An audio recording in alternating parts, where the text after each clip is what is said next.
Hello, I'm Julie Brewer with the Child Nutrition Program's Office of Community Food Systems at the USDA Food and Nutrition Service. I would like to welcome you and thank you for taking the time to watch this presentation about the various funding programs being implemented by USDA to help schools address the challenges they may be experiencing through disruptions in their food supply chain. Today, you will hear from my USDA colleagues in the Child Nutrition Programs and Food Distribution at FNS and the Commodity Procurement Program at the Agricultural Marketing Service. Our goal is to share a brief overview of the funding available and help you identify where you can get more information about them. We'll start with Michael Rizzo from the Program Monitoring and Operational Support Division to share about the supply chain assistance funds being offered by the Child Nutrition Programs. Michael? Thank you, Julie. Hello, my name is Michael Rizzo, and I'm the team lead in the Program Monitoring and Operational Support Division, Operational Support Branch. Next slide, please. So, what are supply chain assistance funds? We understand the supply chain issues have adversely affected many school districts and their ability to procure healthy and nutritious foods for their meals and snacks. In response to these unprecedented challenges, the USDA Food Nutrition Service will provide state agencies up to $1 billion made available through the Commodity Credit Corporation, also known as the CCC, and authorized under the CCC Charter Act to assist local school districts' ability to purchase foods for school meals and will serve to enhance flexible spending by providing schools and school districts with resources needed to address supply chain challenges. I'll note that up to $500 million in other CCC funds will be used for purchasing USDA foods by the Agricultural Marketing Service to help relieve some of the supply chain issues encountered in commercial purchases. However, that is not included under the $1 billion in assistance we are going to cover today. These funds will exclusively allow school food authorities to purchase unprocessed or minimally processed domestic food products, also described as commodities, to help SFAs deal with challenges such as unanticipated cancellation of food and school and supply contracts, reduced availability of certain foods, unexpected substitution of certain food products, increases in food and supply prices, and other issues related to pricing availability that have been reported by state agencies administering child nutrition programs. Next slide, please. So who is eligible to receive supply chain assistance funds? All state agencies and SFAs administering the National School Lunch Program and/or School Breakfast Program, including the Seamless Summer Option in school year 2021 through 2022 in all 50 states, the District of Columbia, Puerto Rico, Guam, and the U.S. Virgin Islands are eligible to receive these funds. It is important to note that state agencies will receive these funds from FNS and in turn will disperse them to eligible SFAs using the calculation methodology established, and we'll go into further detail on that calculation in a moment. Next slide, please. The amount of SCA funds allocated to each state agencies was determined by FNS based equally on student enrollment data and annualized program earnings data. However, before going into why we chose this methodology, it should be noted that we used data from school year 2019 through 2020. We chose this time period for our calculations as this window provides a more accurate representation of typical enrollment and earnings data than more recent school years, which, as you all know, were severely impacted by the COVID-19 public health emergency.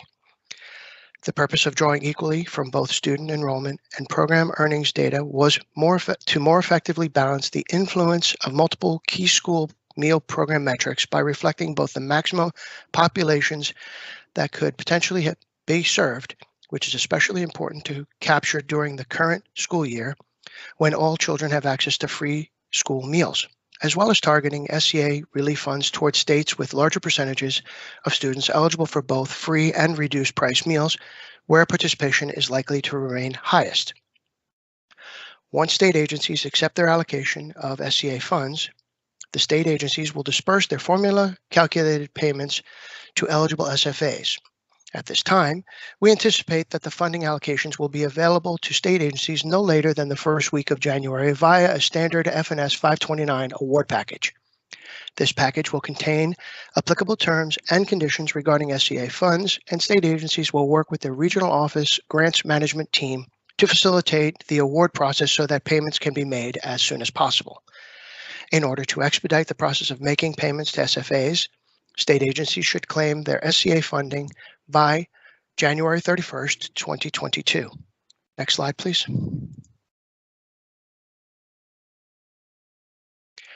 At the local level, state agencies will allocate SCA funds to individual school districts based on a predetermined formula. This predetermined formula is comprised of two components. The first is a base payment of $5,000 to all eligible school districts. Second is a proportional funding amount based on each SFA's share of statewide student enrollment. The base amount ensures that even the smallest districts receive a meaningful level of funding. The second component, the proportional amount, provides resources that are scalable with the size of the student population served by an SFA. State agencies will use the most recent SFA level enrollment data available, October 2021, to calculate the additional funding to individual school districts, as these data are expected to be readily available in state enrollment systems this month. Next slide, please. In anticipation that states might wish to further target the distribution of their SCA funds, two distribution allocation options are available. States may elect one or both depending on their needs or circumstances. This process allows SFAs to target funds with the highest need. State agencies have the option to limit the distribution of funds to SFAs if at least 25% of the student population is certified for free and reduced price meals. That is, unless an SFA is falling outside of its category. For example, SFAs with free and reduced price certification rates below 25%. They can provide, providing they can provide evidence of need. The second option is the supporting of local procurement. To support procurement of local foods and strengthening local food supply chains, state agencies also have the option to utilize up to 10% of their total SCA funding allocation for state centralized procurement and distribution of unprocessed as well as minimally processed local foods, local as defined by the state, for use by SFAs in school meal programs.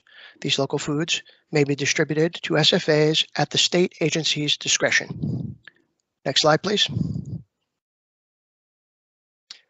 These funds will be distributed by Regional Office GMASDs via FNS 529 award package.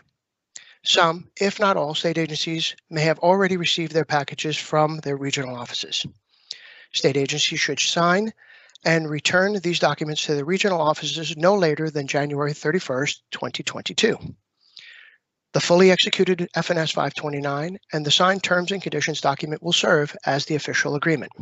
The period of performance for SCA funds received by state agencies will be from the execution date of their FNS 529 through September 30, 2023, in recognition that some award activities, particularly reallocations, may stretch into the following fiscal year.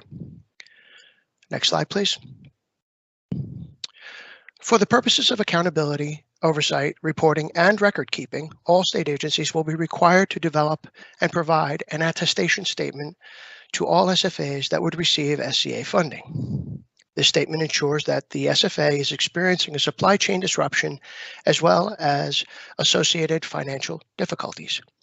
This affirmation will serve to attest that SCA funds will only be used for the purchasing of unprocessed or minimally processed domestic food products, and that they will continue to observe all existing program requirements regarding record keeping and accountability in connection with the use of SCA funding.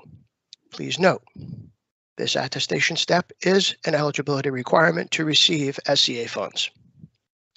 I think it's also important to preemptively address the question that must be on your minds, which is why we did not develop a template for the attestation statements. And the truth is, we had the choice between that template and getting these funds out to states and locals quickly. You may be familiar with the requirements of the Paperwork Reduction Act.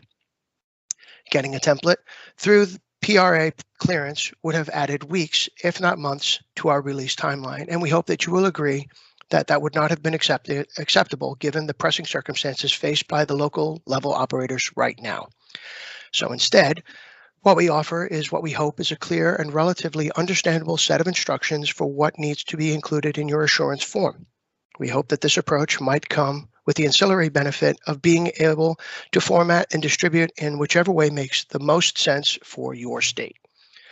While we won't formally be reviewing or approving these, should you require technical assistance, your regional office stands by and ready to help, so please don't hesitate to reach out as needed. Next slide, please. Here are some key dates and deadlines. Please note that these are guidelines, and we understand that the steps state agencies take associated with these steps will vary. January 4th, 2022, supply chain assistance will be issued via an FNS 529 to state agencies. January 31st is the recommended date that state agencies execute their 529. March 1st, the date we anticipate state agencies will begin making payments to SFAs. September 30th, 2022, recommended date by which state agencies begin SCA funds reallocation process, which we'll talk more about soon. September 30th, 2023, period of performance end date, the date by which SCA funds must be fully obligated. Supply chain assistance funds, state agencies should contact their regional office for additional information and questions on the SCA funds. Thank you, Michael. Now we'll hear from Christina Riley from the Food Distribution Program to learn about additional funding for USDA foods. Christina? Thank you, Julie. As part of the broader $1.5 billion provided to support schools, $300 million will be available for additional USDA foods purchases. I will provide an overview of this funding and where to get additional information. This funding is available for additional USDA foods orders for states and school districts. USDA foods are 100% domestically produced foods representing all food groups and a variety of agricultural industries. The funds are intended to provide support to states and school districts who are experiencing supply chain issues, such as limited product availability and high prices. Next, I want to talk a little bit about the process for using these funds. FNS has allocated a share of the total $300 million to state distributing agencies. The amount that was offered to each state agency is based on the proportion of total lunches served in school year 2018-2019. States can use this allocation to place orders for domestically grown USDA foods from a catalog of options, which includes items that are routinely purchased through USDA foods. States have been asked to place orders for the April through June deliveries by February 2nd. The allocations for USDA DoD Fresh must also be submitted by February 2nd. States should submit orders for the July through September delivery period by March 18th. USDA will use the standard procurement process with approved USDA foods vendors who can participate in the competitive bid. Small business set-asides will also be used when appropriate.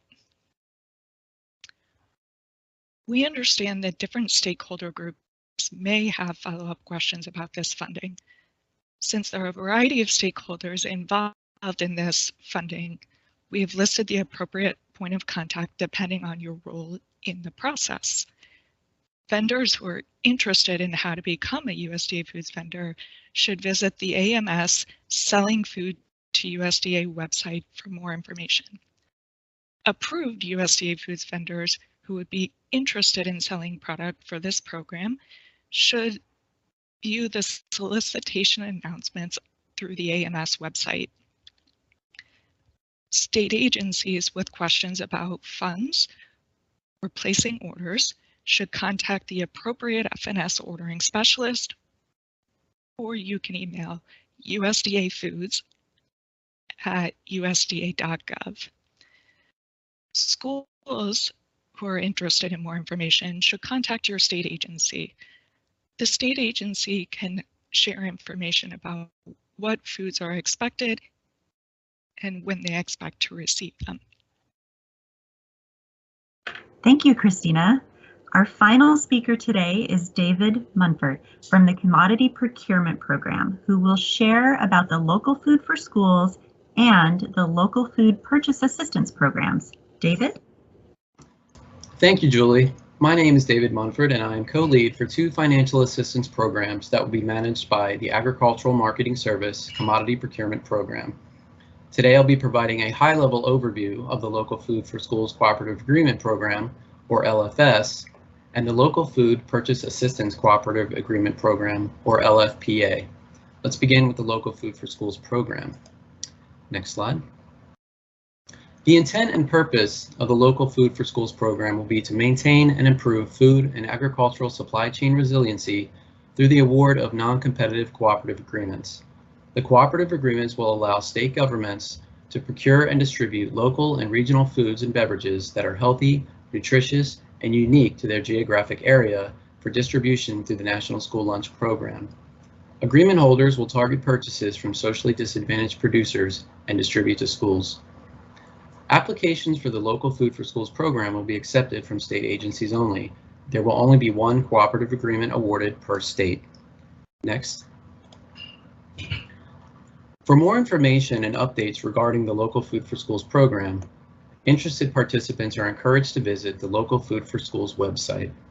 Questions can also be directed via email to mrp.ams.lfs@usda.gov. Next. Now we'll talk about the Local Food Purchase Assistance Program, or LFPA. Next. The intent and purpose of the LFPA program is to maintain and improve food and agricultural supply chain resiliency through the award of non-competitive cooperative agreements. Up to $400 million in funding is available for this program under the American Rescue Plan. Agreement holders will target purchases from socially disadvantaged producers and target distribution to underserved communities. There are 3 overarching goals for the program. Number 1, provide an opportunity for state and tribal governments to strengthen their local and regional food system. Number 2, help support local and socially disadvantaged farmers and ranchers by expanding economic opportunities. And number 3, to strengthen and broaden partnerships with farmers and ranchers, the food distribution community, local food networks, and nonprofits distributing foods to underserved communities. Applications will only be accepted from states and federally recognized tribal governments. Only 1 award will be made per state. Tribal governments may collaborate with states or may submit their own applications. Next. To apply for funds, applicants will submit their application package through grants.gov. Agreements will be managed in the USDA system called EasyFed Grants. Applications for the LFPA program are due no later than April 5th, 2022. Cooperative agreement periods of performance will be for up to 2 years from the date of award. Award start dates will be mutually agreed upon by the agreement holder and the USDA. Next. For more information and links to other resources, including the request for applications, or RFA, and a link to a live recording of an in-depth webinar on the LFPA program, please visit the LFPA website. You can also email questions to lfpa@usda.gov. Thank you. Thank you, David. We hope you found this information helpful. Please check out the additional information resources if you have questions. And thank you for your work to feed our nation's school children.